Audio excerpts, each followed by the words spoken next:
Yes. Mu minsi ishize mwumvishije umugabo witwa Shikama Jean de Dieu, ni umugabo utuye mu karere ka Gasabo mu mujyi wa Kigali mu kagari ka Nyarutarama, Kangondo ya kabiri, ariko kandi hari na Kangondo ya mbere, we atuye muri Kangondo ya kabiri.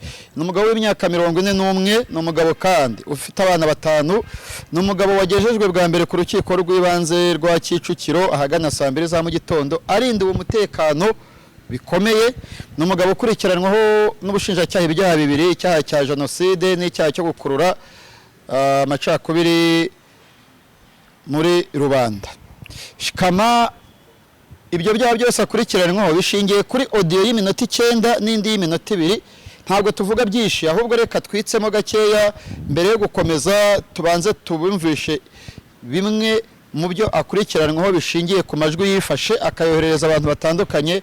Yabivuze muri aya magambo: burya kuko jenoside irategurwa, maze imyaka 28 nigishwa kandi nsobanurirwa ibijyanye na jenoside.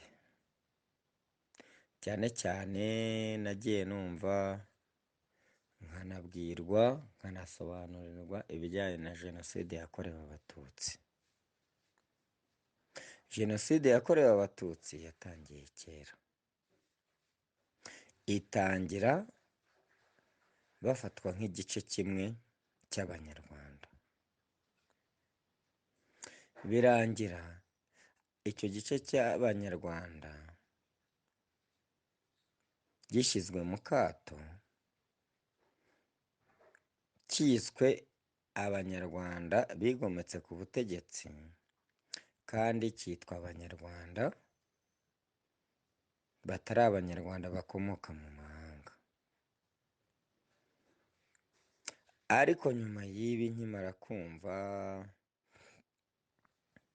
amagambo yavuzwe n'umuvugizi wa leta wungirije ari Mukurarinda, ayavugiye kuri radiyo televiziyo bita One cyangwa TV1 cyangwa Radio 1, nibuka amagambo witwa Lewo Mugesera yavugiye ahitwa Ikabaya yakurikiranweho mu minsi ishize,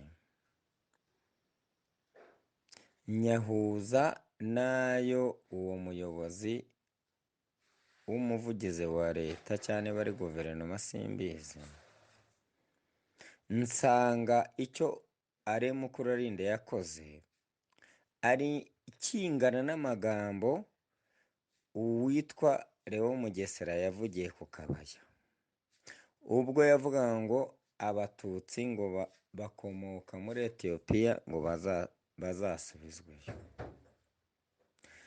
Ibi bintu rero kuba Banyahe yariswe Banyahe, ari Mukurarinda akavuga ngo ariko mwumvise nuko aho hantu hitwa.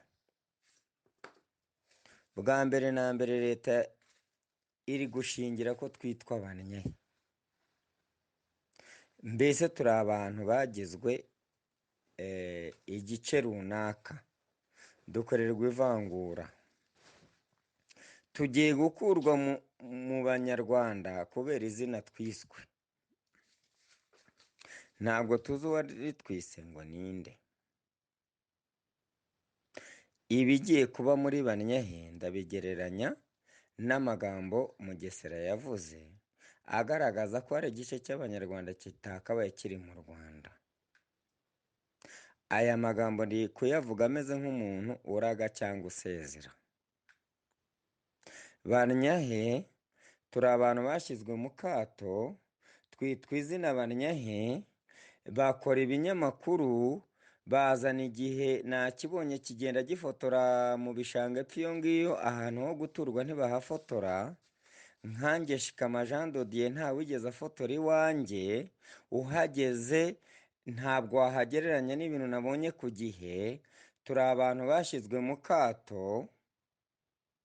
Ndasaba isi yose, ngasaba abanyarwanda bose aho bari hose ko batabara Banyahe, kuko ndayibona nk'igiye gukorerwa jenoside.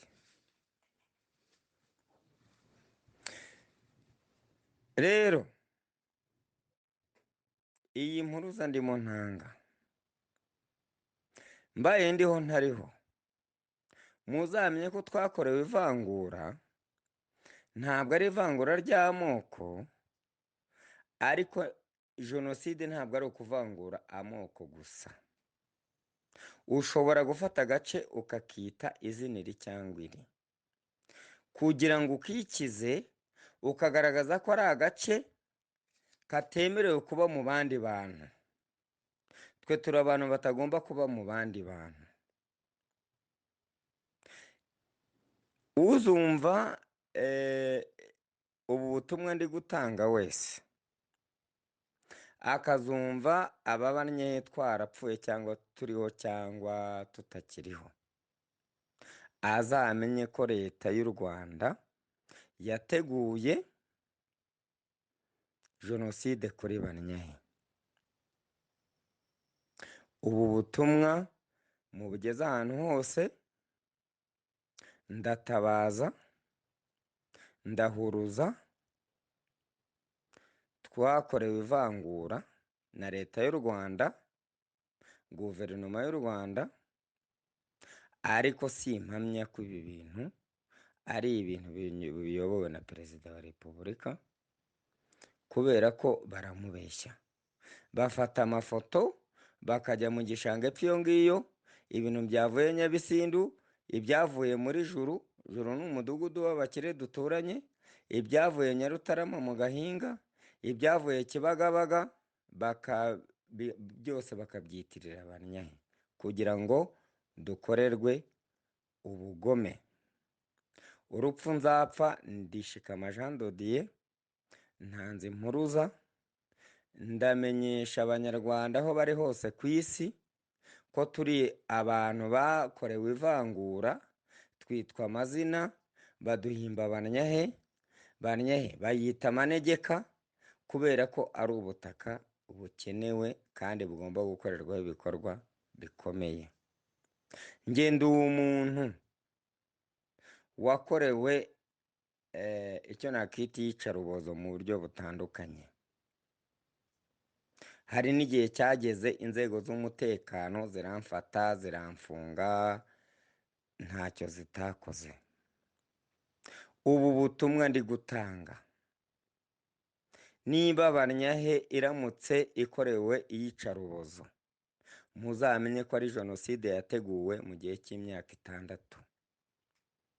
Ibi bintu, niba leta y'ubumwe yarahagaritse jenoside yakorewe abatutsi, ikaba igiye gukora jenoside Banyahe, ubu butumwa ndabutanze mu bugeze ahantu hose, mumenye ko Banyahe dushobora gukorerwa jenoside isaha iyo ari yo yose.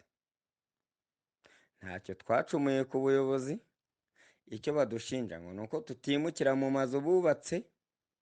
Ayo mazu ntabwo bayubatse tubyumvikanye, amategeko arasobanutse, duhora tuyasobanura. Tugiye gukorerwa iyicarubozo. Umunyarwanda aho ariho hose natabare mbere y'uko Banyahe ishobora gukorerwa icyabaye muri 1994. Njyewe ntanze impuruza, na mbere y'uko ibi byose babikora natanze impuruza, ndahuruza abanyarwanda bose aho bari, mbere y'uko dushobora gukorerwa jenoside. Ndabyita jenoside kubera iki? Twaravanguwe, twitwa Banyahe, ubu twitwa abantu bigometse kuri leta, twitwa abantu banze kwimuka. Ntabwo twigeze tubyanga, turabyemera. Ababifitemo inyungu barashaka kutuzimanganya.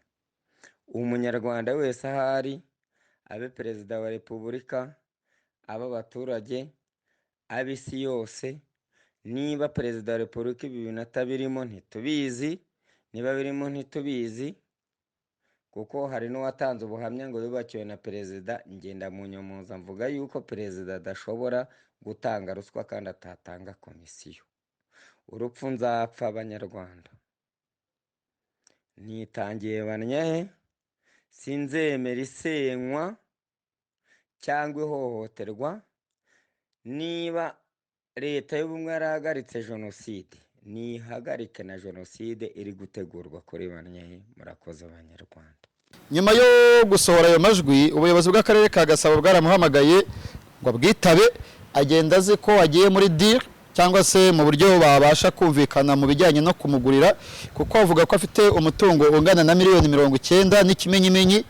Hamwe mu hasenywe iwe ntabwo hari hasenywa, harahari gusa hakupuwe amazi n'umuriro, ni mu matongo hagati. Muri iki kiganiro muraza kubona amwe mu mashusho twagerageje gufata y'urugo rwa Shikama bari gusenya iwe barahasiga, ari nayo nkomoko ikomoka mu itabwa muri yombi rye, aho yifashishije umujinya yari afite akifata amajwi ashingiye kuko atemeraga ingurane yahabwaga yahitwa mu Busanza mu karere ka Kicukiro. Yifata amajwi yohereza abayobozi abigira nk'intabaza. 2:30 nibwo inteko y'umucamanza umwe n'umwanditsi w'urukiko yinjiye mu cyumba cy'urukiko. Shikama Jean de Dieu wari mu cyumba cy'urukiko yunganiwe na Maître Innocent. Umucamanza yabanje kwibutsa imyirondoro ye, yemeza ko ari ye. Hanyuma ubushinjacyaha busabwa gusobanura impamvu bwamuzanye mu cyumba cy'urukiko. Bwabisobanuye muri ya majwi neza, nta na kimwe dukuyemo, nta n'icyo twongere. Ayo majwi niyo ya bwashingiyeho kandi mwayumvishe, n'ubu murayumva. Ntabwo tuvuga byinshi, ahubwo kwiregura kwa Shikama yavuze ko mu by'ukuri mu byo yavuze ataragambiriye gukurura amacakubiri muri rubanda, ko adapfobya jenoside ayemera, ko ahubwo yari intabaza yakoraga. Yavuze ko Bwana Alain Mukurarinda, umuvugizi wungirije wa guverinoma, yavuze ko kimwe mu cyatuma Kangondo isenywa n'izina ubwaryo ririmo. Kavuga ko yabihuje n'amagambo Mugesera, Dr. Leo Mugesera yavuze, kuko ahubwo we abona ari we wakuriye amacakubiri, kuko ari igice kimwe we yise ko cyashyizwe mu kato. Ubushakashatsi bwasabye ko uyu mugabo afungwa iminsi 30 by'agateganyo kugira ngo buhagarike ikwirakwiza rye, kuko buvuga ko nuba ariko yakwifata ande majwi akohereza muri rubanda, ko kandi mu gihe yaba afunzwe iyo telefone ataba yafite. Shikama yavuze ko nta yandi majwi yakwifata kuko abaturage bamaze bose kwimurwa, abasigaye ari mbarwa, ko kandi icyo intabaza yakoze we yavuze ko yayigezeho, kuko yavuze ko hari tingatinga zigera kuri 20 zazanywe. Ati namenye amakuru ko mu gikorwa cyo gusenya Kangondo izo tingatinga zitaje, nubwo hari nk'ebyiri cyangwa 3, ariko wa mubare wuko ari nyinshi bwo nta zari zihari. Umunyamategeko Maître Innocent yavuze ko umukiriya wakwiye kurekurwa kuko nta rindi perereza rigikorwa, kuko ayo majwi ahari yafatiriwe ndetse na telefone ye igafatirwa. Nyuma y'urubanza rwamaze nk'isaha, umucamanza yapfundikiye iburanisha, ntabwo rwatinze, avuga ko icyemezo kuyifunga n'ifungurwa kuri Shikama Jean de Dieu kizafatwa ku wa mbere saa 8 kuri 26. Shikama umunyamategeko yavuze ko mu by'ukuri afite abana 5, asaba ko umugore wahaguruka yari ahari n'umwana we, avuga ati uyu mugore nta kazagira, ari mu nzu wenyine n'abana, kumurekura kwaba ari ugufasha umuryango no gufasha umuryango nyarwanda muri rusange. Uko ifungwa rya Shikama riraturuka aho muri 2017 umujyi wa Kigali wibukije abaturage bari ko bagomba kwimuka, bagirana amakimbirane ku bijyanye no kubarirwa. Nta muturage wanze kwimuka, ahubwo ikiguzi cy'ubutaka bwabo. Shikama ahabwa miliyoni nka 30, wakavuga ko ashaka 90. Ubwo iburanisha ryari rihumuje, Jaras yegereye umugore wa Shikama, Madamu Josiane, tumubaza byinshi bijyanye no mu buzima bwe, bijyanye n'imibereho ye, bijyanye nuko uyu munsi abayeho mu nzu n'abana. Reka nawe mumwumve mu magambo ye uko yabisobanuye. Icyifuzo cye nawe ni iki ngiki. Madamu, by'ukuri ni n'ubwa mbere, ntabwo usanzwe uza kubitangaza makuru nk'uko. Urugendo rwa Shikama rumugejeje mu rukiko rw'ibanze rwa Kicukiro, urwo wibuka n'uruhe, ko ashobora kuba yaragiye kwitaba avuye mu rugo? Cyo nibuka cyo yaciye ahantu narindi arambaza ngo ko utajya bitaba telefone bimeze bite. Ndamubwira nti ntago nari nayibonye. Ubwo icyakurikiye yarambwiye ngo ku karere barampamagaye. Ubwo rero kuva hari kuwa 6 nka saa 8 n'igice. Ubwo rero kuva yagenda ntago nigeze kubona agaruka. Ariko ngewe icyo nabonye cyo, hari abantu urubuga rariho baje bambwira ngo bamufunze. Kuva uwo munsi kugeza iyi saha ngewe nabashije kumubona ejo nka saa 8. z'amanywa. uri mu bantu bavuze ko wabanje no kubura aho afungiye, byagenze gute ubundi urwo rugendo? Nyuma umunsi w'ejo saa 4:30 babashije kumushyikiza baramunyereka. Ubwo nyuma yaho mvuyeyo nibwo metere we yabashije kumbwira yuko ejo azaburana na Kicukiro.